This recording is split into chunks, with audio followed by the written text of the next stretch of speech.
बिस्मिल्लाहिर्रहमानिर्रहीम, अस्सलाम वालेकुम। मैं हूं ईसा नकवी। इस वीडियो में मैं बात करूंगा दो इंतहाई अहम स्टोरीज़ के हवाले से। एक मुलाकात अमरीकी सदर जो बाइडन और रूस के सदर व्लादिमीर पुतिन के दरमियान जनेवा में 3 घंटे जारी रही। पूरी दुनिया की नज़रें इस मुलाकात पर लगी रही। मुलाकात नाकाम हो गई। इसकी तफसील मैं आपके सामने रखूँगा कि क्या हुआ और अमरीकी सदर ने इस नाकामी का गुस्सा CNN की अपनी ही रिपोर्टर पर किस तरीके से निकाला, वो बात कर लेंगे। और इसके अलावा towards the end of the video discuss करेंगे कि नेटो सरबराह इजलास जो इससे पहले हुआ था ब्रसल्स में, उसका मुश्तरका एलामिया 30 सरबराहान ने नेटो ममालिक के इस मुश्तरका एलामिये पर दस्तखत किए थे। उस पर चीन ने एक बहुत ही क्लासिक रिप्लाई दिया है। वो रिप्लाई में क्या है, वो जवाब क्या है, वो आपके सामने रख दूंगा।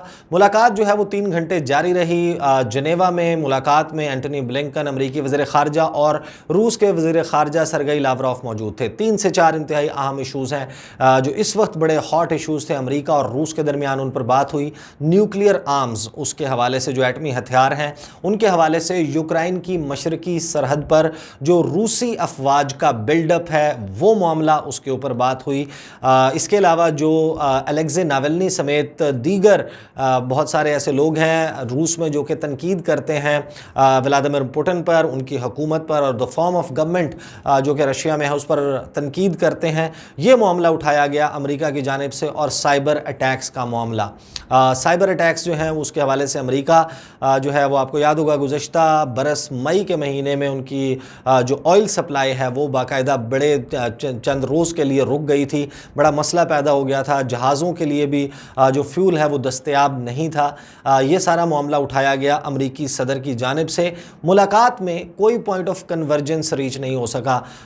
ओवरऑल इस मुलाकात को नाकाम कहा जा सकता है। उसके और ये इसी का इजहार जो है वो इस बात से भी मिलता है कि दोनों जो सदूर हैं उनके दरमियान इत्तफाक नहीं हुआ और इसी बुनियाद पर अलहदा प्रेस कॉन्फ्रेंस की गई।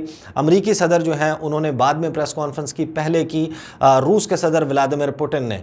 उनसे 1 बाय 1 तकरीबन 1 घंटे की इस प्रेस कॉन्फ्रेंस में पॉइंटेड क्वेश्चंस किए गए इन तमाम मामलात पर। और रूसी सदर जो हैं उन्होंने अपने तेवर से सब बता दिया कि रूस जो है वो अमेरिका के मुतालबात उनको बड़ी आसानी से कोई मानने वाला नहीं है। अब हुआ क्या, पहला सवाल जो उनसे ज़ाहिर है कि मुख्तलिफ सवालात हुए, मैं उनका ऑर्डर जो है वो चेंज कर दूंगा 1 बाय 1 नहीं। लेकिन जब रूस के सदर व्लादिमीर पुतिन से पूछा गया कि आपके यहाँ ह्यूमन राइट्स की बड़ी वायलेशंस हो रही हैं, अलेक्जे नावल्नी समेत दीगर लोग जो हैं वो कैद हैं, इसके ऊपर रूस के सदर ने कहा कि आपको कैपिटल हिल पर जो 6 जनवरी को वाक़या हुआ था, जिस वक्त डोनाल्ड ट्रंप के सपोर्टर्स ने कैपिटल हिल पर चढ़ाई की थी, वहाँ पर जो सीन्स हुए थे, उसके बाद जो कुछ हुआ उसकी आफ्टर मैथ में वो आपको नज़र नहीं आता। जॉर्ज फ्लॉयड जो कि अमरीकी सयाफाम शहरी था, उसको जब मारा गया और ब्लैक लाइव्स मैटर की मूवमेंट चली तो ह्यूमन राइट सिचुएशन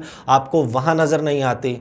इसके बाद उनसे जब सवाल हुआ कि साइबर अटैक्स किए जाते हैं और रैंसमवेयर अटैक्स होते हैं, रूसी सरजमीन से अमरीकी कंपनियों को और इदारों को निशाना बनाया जाता है, उनका डेटा जो है वो हैक कर लिया जाता है, उनके पूरे सिस्टम को चोक कर दिया जाता है और फिर पैसे लेकर उसको छोड़ा जाता है। ये बहुत ही सीरियस क्राइम है जिस पर अमेरिका बहुत सीख पाए। इसके जवाब में अमरीकी सदर ने चंद जो इंटरनेशनल इदारे हैं उनको कोट करते हुए कहा कि आप आदादो शुमार उठा लें, सबसे ज़्यादा साइबर हमले अमेरिका की सरजमीन पर होते हैं, उसके बाद कनाडा का नंबर आता है, फिर दीगर सेंट्रल अमेरिका के 2 ममालिक हैं और उसके बाद बरतानिया। रूस का नंबर तो बहुत पीछे जाकर आता है और आपको सिर्फ रूस नज़र आ रहा है कि रूस से साइबर हमले होते हैं। अलबत्ता ये मामला ऐसा है जिसको हम एड्रेस कर रहे हैं और करेंगे।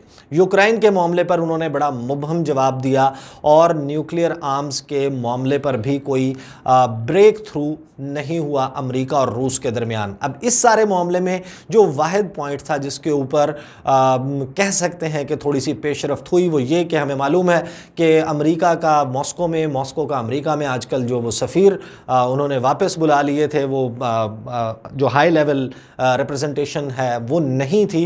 उसके हवाले से एग्रीमेंट हो गया है कि अपने अपने जो सफारतकार हैं, सफ़ीर जिनको वापस भेज दिया गया था, वो वापस अपनी ड्यूटीज़ जो हैं उनको रिज्यूम करेंगे और इन तमाम मामलात पर लोअर लेवल के ऊपर अमेरिका और रूस के दरमियान बातचीत होगी। अब ये सारा मामला अमेरिकी सदर जिस तरीके से इस दुनिया को लेकर चलना चाह रहे हैं, जो उनके एम्बिशंस हैं उसमें वो चीन को कर्टेल करना चाहते हैं और मुमकिना तौर पर जो ममालिक चीन का साथ दे सकते हैं उनको या तो एंगेज किया जा रहा है या फिर उनको अपने कैंप में लाने की कोशिश की जा रही है या फिर उनको संगीन नताइज की धमकियां दी जा रही हैं। इस सारे मामले के से हटकर जिस वक्त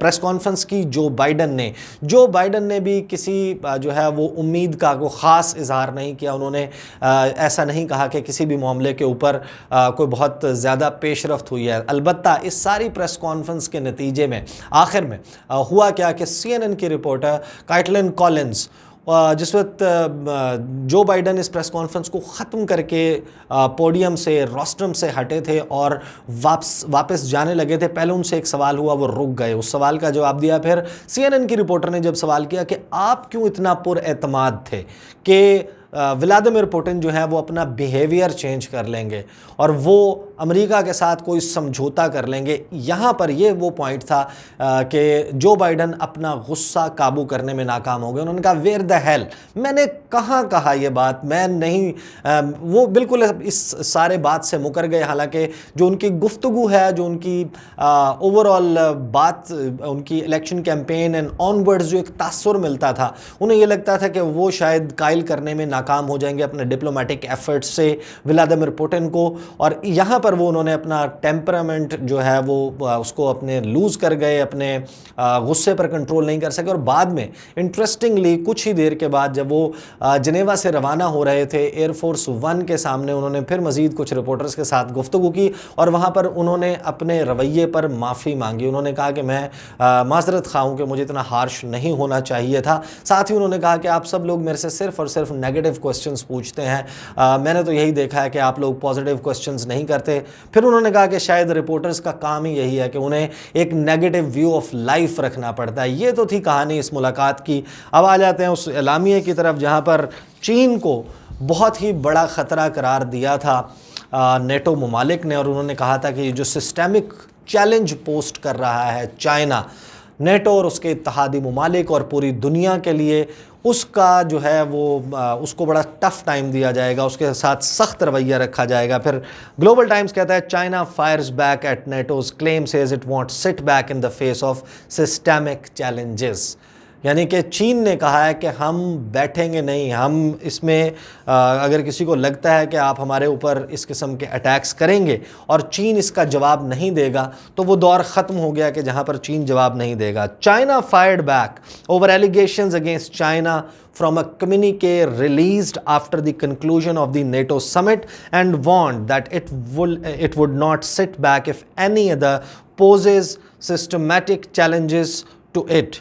And it will closely watch NATO's strategic adjustments towards China, के जो अब नेटो कर रहा है चीन के हवाले से strategic adjustments, उसके ऊपर चीन खामोश नहीं बैठेगा। चीन तो अब हर चीज़ का जवाब देगा। उसके बाद उन्होंने जो इस कम्युनिके है इसके हवाले से जो चीन का मिशन है बेसिकली जो यूरोप में है, उसके स्पोक्स पर्सन ने ये कहा कि चीन अपने तौर पर किसी भी नेटो मुल्क या दीगर जो ममालिक हैं दुनिया के, उनके ख़िलाफ़ कोई चैलेंज जो है वो पोज़ नहीं कर रहा। चीन की तरफ से किसी को कोई ख़तरा नहीं है।